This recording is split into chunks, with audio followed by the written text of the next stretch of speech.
Silk bank ready line, ख्वाहिशों को चलने दो।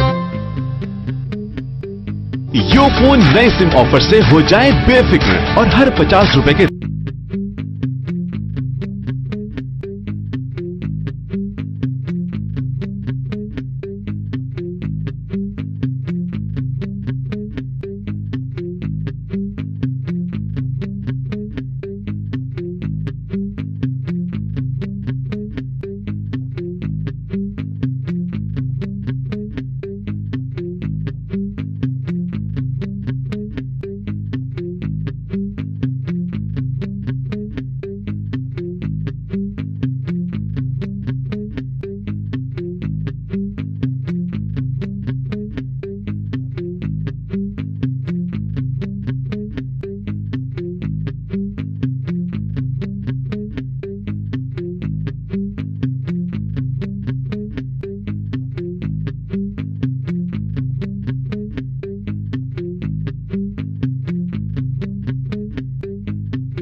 It's 60.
195 for 4 South Africa. This is Bangladesh's response. At the same stage, South Africa were a couple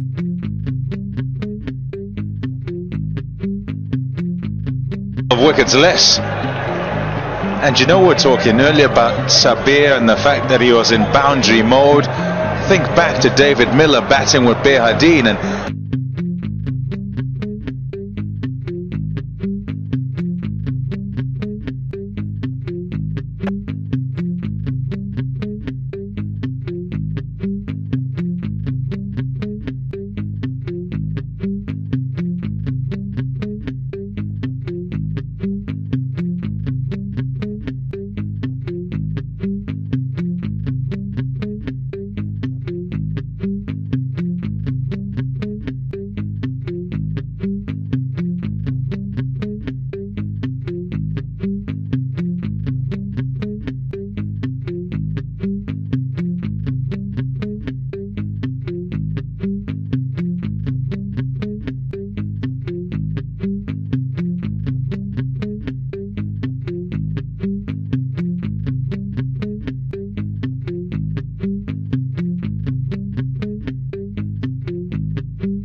talk about home.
the ball going on to hit the leg stump.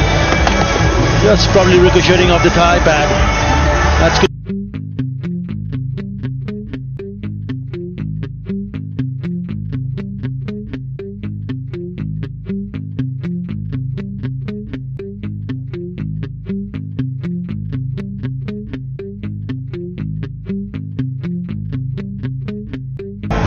These are the blokes who are not supposed to get the runs, the other guys, the top order guys. Quite a few, as you saw, a handful got themselves in and didn't kick on. So that's where the issue lies, I'm afraid. So 7 down now, Tuscan Ahmed, 22 years of age. I guess he's just going to try and provide a bit of support, really, for the more experienced batsman who's there at the moment, Saifuddin. But 49 from 22, that's the equation. But one of their main problems is they've only got 3 wickets in hand. Oh, that's beautifully bowled. It's hit the foot as well. That's a big shout, and it's not a bad shout either. What does Quinton de Kock say? Duminy, send it upstairs. That's what he says, and they have. That's a pretty good shout, I think. It looks a very good shout. If he has not hit it. I think that's exactly what Quinton said. He said, if that's not bat, that's out.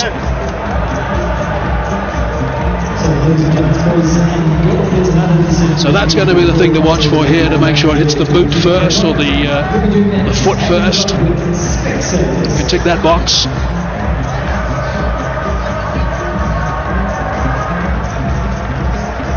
This will let us see whether there's any contact with the willow.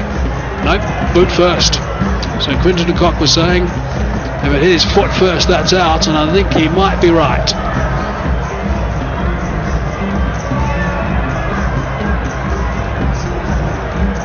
Bouncing off that toe. Where does the toe end up? That's the important thing here. Yep, gets it across.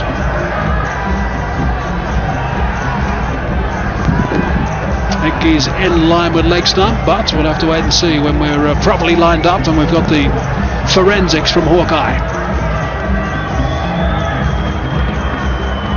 The impact is right on the toe, and it is just on the leg stump.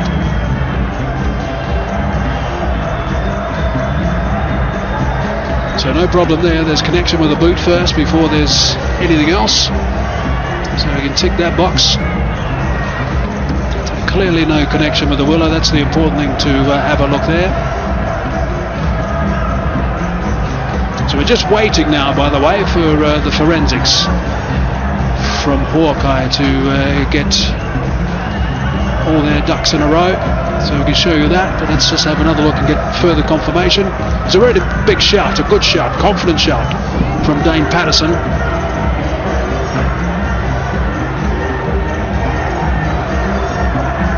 He was up in a big way, and then suddenly the next bit of the process.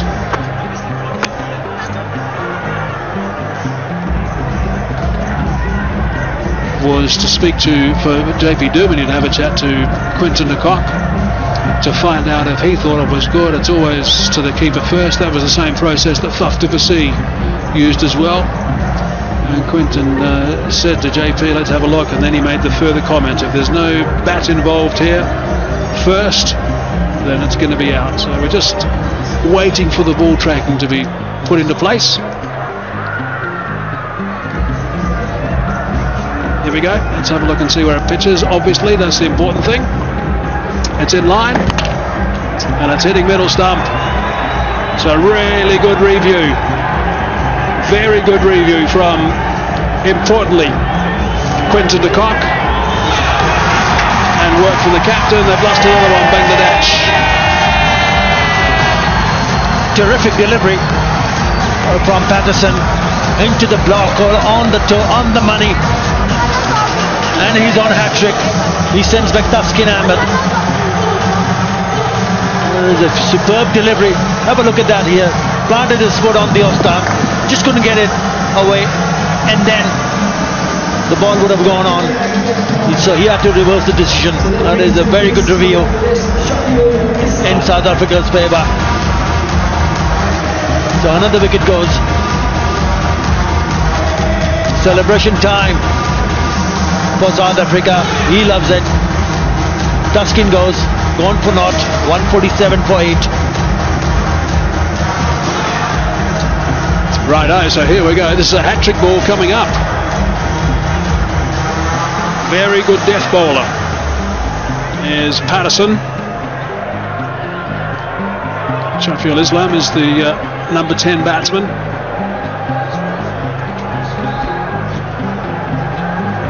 Been 5 hat-tricks in T20 international cricket previously overall.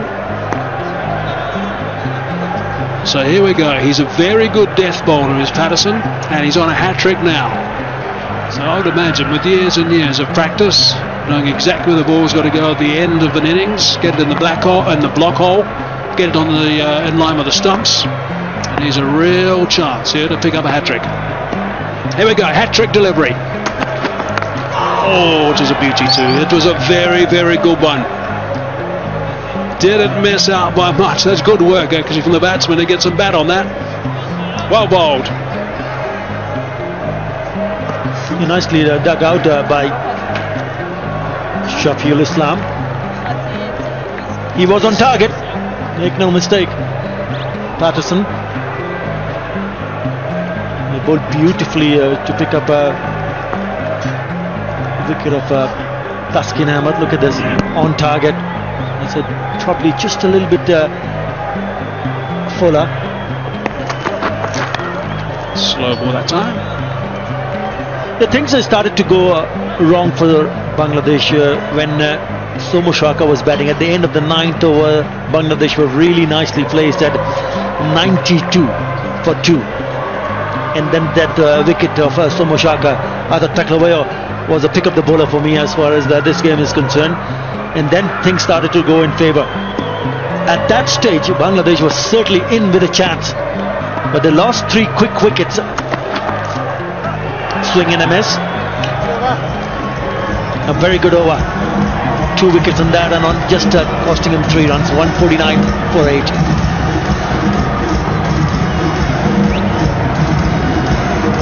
And certainly were in the slot, Bangladesh. Let's look at the wickets that went down in 2 balls. Beautiful delivery, that one. And have a look at this. He wasn't too far away from sneaking under with this hat-trick ball. He knew it as well.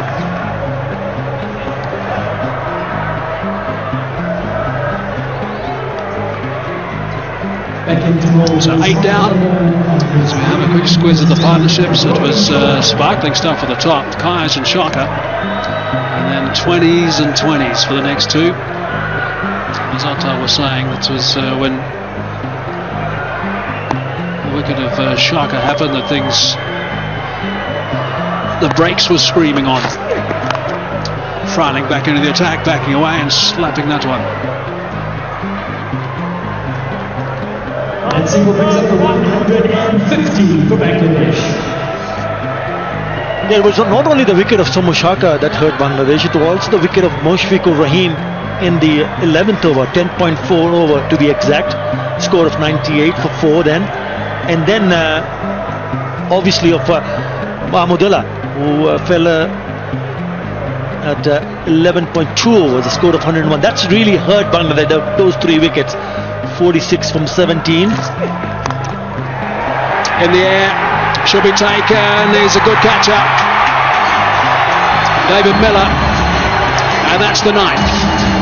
So Robbie Frylinck has now got his 2nd. He'll be happy with his outing after the way he got a little bit of tap in his first over, came back and got a wicket in his 2nd, and now he's doing a pretty good job overall. Frylinck, opportunity also to get a 3rd, so that'll be a pretty special performance for him on debut.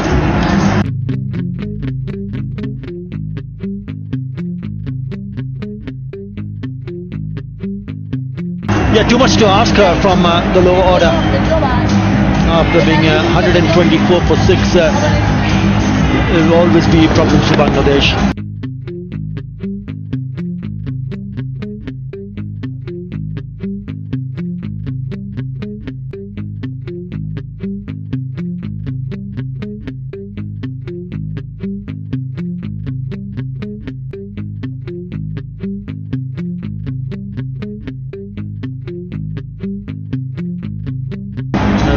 hit over the top, trying to pick up quick runs.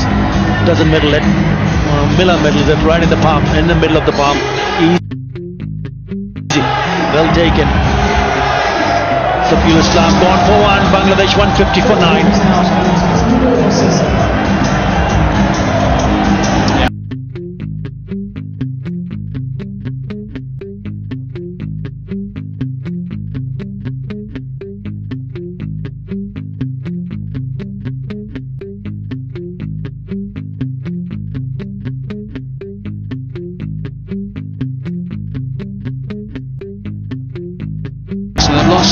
What have they lost? 3 wickets for 3 runs. There's the knuckleball floating down, so that's clever stuff also from Robbie Frylinck.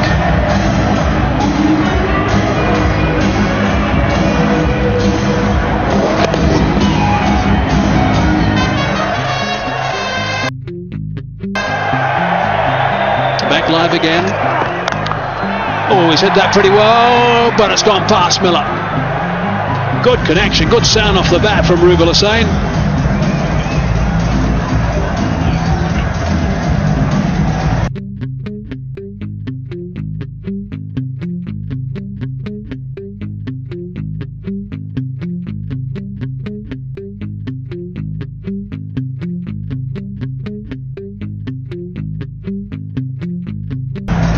It's Saifuddin, beg your pardon. That is a very good shot. There was a man in the deep, but he hit that beautifully just away from that fielder at wide-ish long on.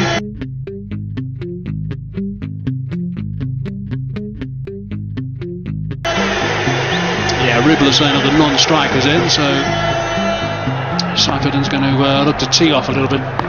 Now he's got absolutely nothing to lose.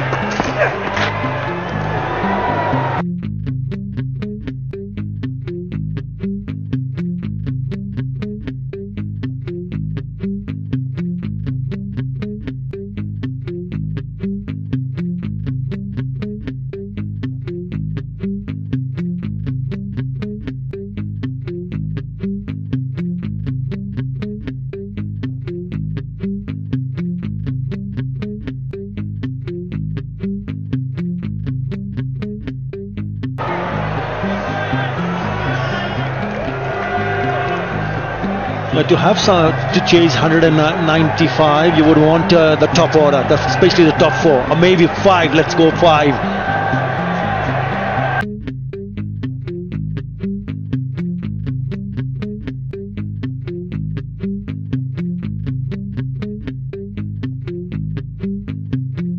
To be in the act till the very end.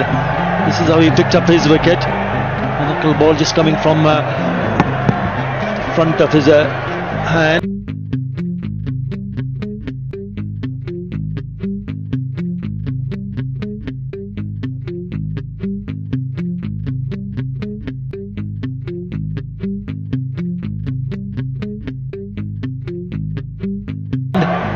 How the game has changed, these knuckleballs, it's extraordinary the skill some of these guys have these days. He's going to have to bowl that one again, but a scrambling for Quinton de Kock.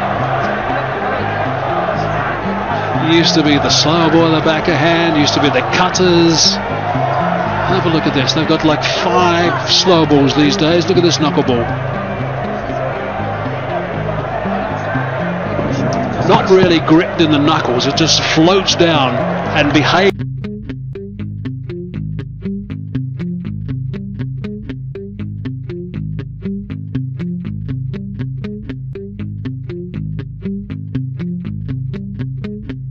Like a knuckleball as it goes down. It reacts like a knuckleball as it goes down the pitch. And that in itself is pretty skillful to be able to make the ball stay dead.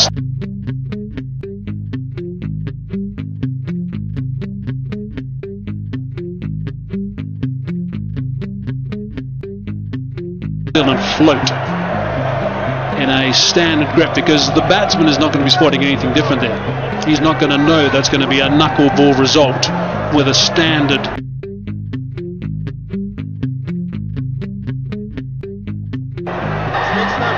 Seam position. Yeah, so many runs are scored nowadays. They're always on the receiving end, the bowlers, so they need to develop their skills.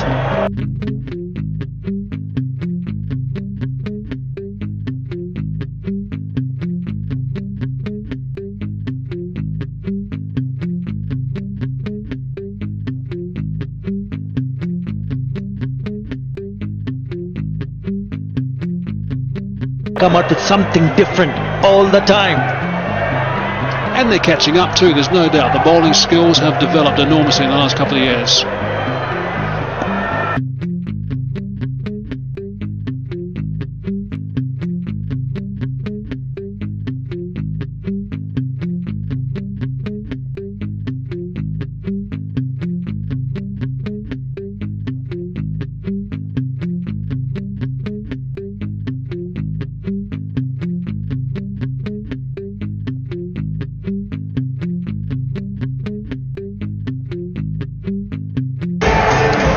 Dot balls in this spell of 4 overs. That's really good work. Picked up a couple. That was the first good catch by de Villiers. The second was a tidy catch from David Miller. So after getting some tap initially, ending up with 2 for 33 off his 4 overs. Well done, the big fella.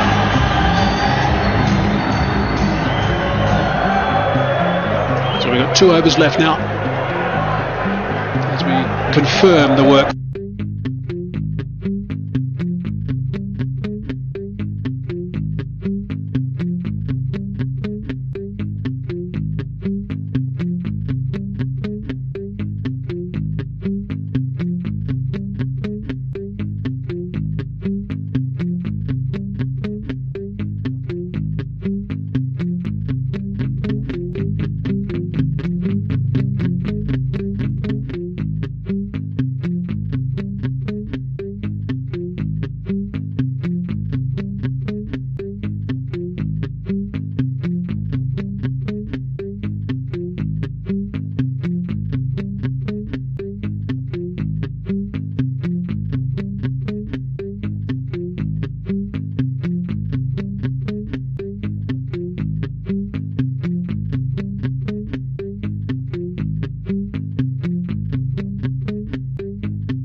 a few new faces and come successful. Been a very good batting performance, and at one stage I did mention that Bangladesh were putting up a really great fight with Chomoshaka in the middle. Thought that perhaps they will run South Africa really close, but in the end South Africa wins and win by 20 runs. So 6 changes to the South African side from the one-day side, just 2 from Bangladesh. But it's really important in these sort of games right now to give some of these young guys, these newer guys, Frylinck's one newer guy, a run. He's deserved the selection, and he did a good job, and that's what he's about as well. Experienced player, letting some of the younger players know how to go about it. It's a pretty pressurised game, this T20 cricket stuff. Phehlukwayo can be really pleased with the way that he bowled, and Dame Paterson also, because his performance is superior tonight. Good to see from Dame Paterson. So a good performance by South Africa as we look back at the batting of Bangladesh. Yeah, I thought Chomoshaka was really on top of his game when he was batting, but his dismissal really created problem. 47 of 31 was outstanding. In the end, Saifuddin with a little cameo, 39 of 27 were also very good, but look at the others, 10, 13, 19, 3, 14, not enough to chase that massive total that South Africa put on. Come up against good batsmen.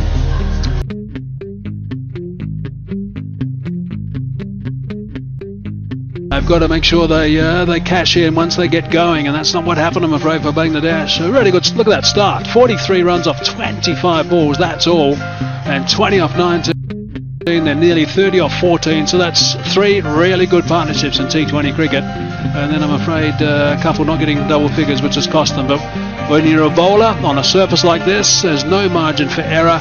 You'll get caned if you don't get it right, and unfortunately Hendricks starting didn't. He got a little bit of tap, but let's look at the wickets that were shared. 2 for 29 for Paterson, good work. A couple for Muir and Hendricks. Frylinck on debut picking up 2 for 33. Phehlukwayo was the star. 9 dot balls in that 2 for 25, and Phangiso, nice to see him getting 1 as well off his 3 overs. Righto, so let's have a look at this match summary. It is the first of 2, remember, the first of 2 KFC T20 International. South Africa winning the toss and batting first, getting themselves a really good total, getting close to that 200 mark. Kock was distraught when he got out, he was disappointed, but he played well to his 59. Behardien bowled nice as well, and Bangladesh, not enough, I'm afraid. And Phehlukwayo was the star, and Sarkar the star with the bat for Bangladesh. We'll take a break and back with the presentation.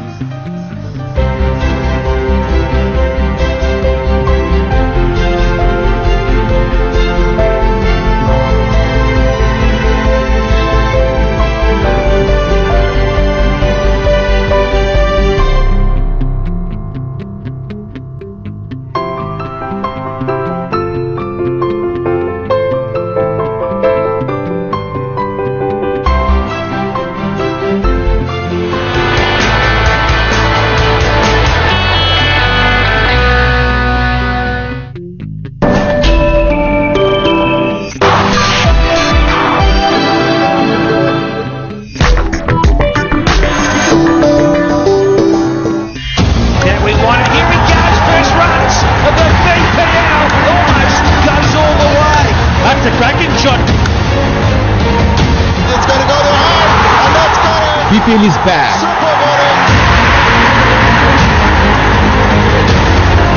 Talking about fireworks, here's something for you.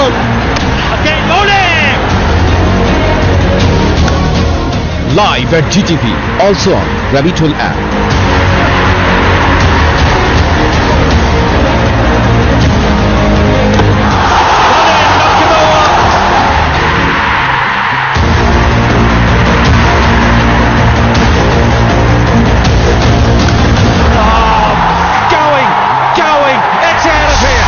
BPL Season 5. Keep watching live on GTV. Also on Rabbitool app. আমি গাজী আশরাফ লিপু নিয়মিতভাবে বাংলাদেশের BPL T20 cricket অনুসরণ করছি। আন্তর্জাতিক ক্রিকেটে টি20 খেলায় বাংলাদেশ দল নিয়মিত অংশগ্রহণ করার প্রস্তুতি হিসাবে এই বিপিএল টি20 টুর্নামেন্টের গুরুত্ব অপরিসীম। এই টুর্নামেন্টে অনেক বিদেশি খেলোয়াড়ের সঙ্গে আমাদের দেশীয় ক্রিকেটারদের ইন্টারঅ্যাকশন হয় এবং সে কারণেই এই টুর্নামেন্টের গুরুত্ব অপরিসীম। আমি জেনে আনন্দিত যে বিপিএল এর 5th এডিশনের সবগুলো খেলাই জিটিভি সরাসরি সম্প্রচার করতে যাচ্ছে এবং আমার মতো আপনারা সবাই চোখ রাখুন জিটিভির পর্দায় এবং উপভোগ করুন প্রাণবন্ত T20 ক্রিকেটের সবগুলো খেলা।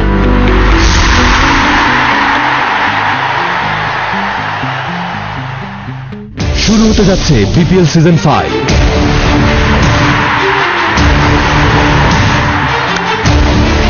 কোন দল কত শক্তিশালী, কারা ফিরবে চ্যাম্পিয়ন ট্রফি নিয়ে, তোর মতো পরে বিয়ে করে লাভ কি হবে? এবার লড়াই শুধু মাঠেই না, বাংলাদেশে এই প্রথমবারের মতো লড়াই হবে মাঠের বাইরে। এবার বিপিএল এ জিটিভিতে থাকছে ক্রিকেট তত্ত্ব। আপনার প্রিয় তারকারা লড়বে তাদের দল নিয়ে, আপনি থাকছেন তো?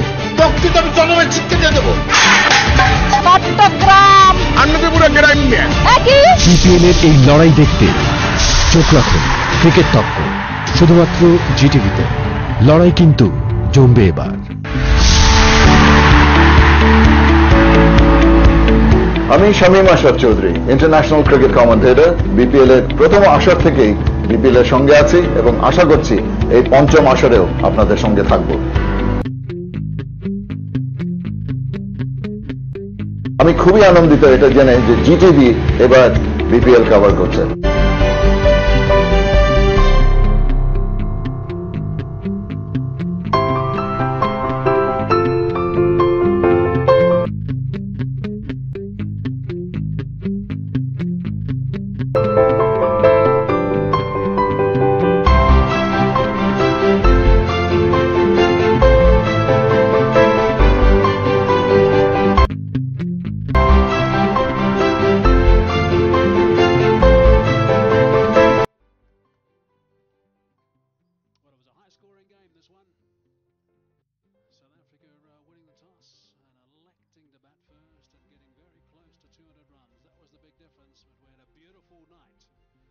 T20 international cricket, and the bottom result was that South Africa win by 20 runs, which is not a great deal if you think about it, but South Africa outplayed Bangladesh. Presentation time.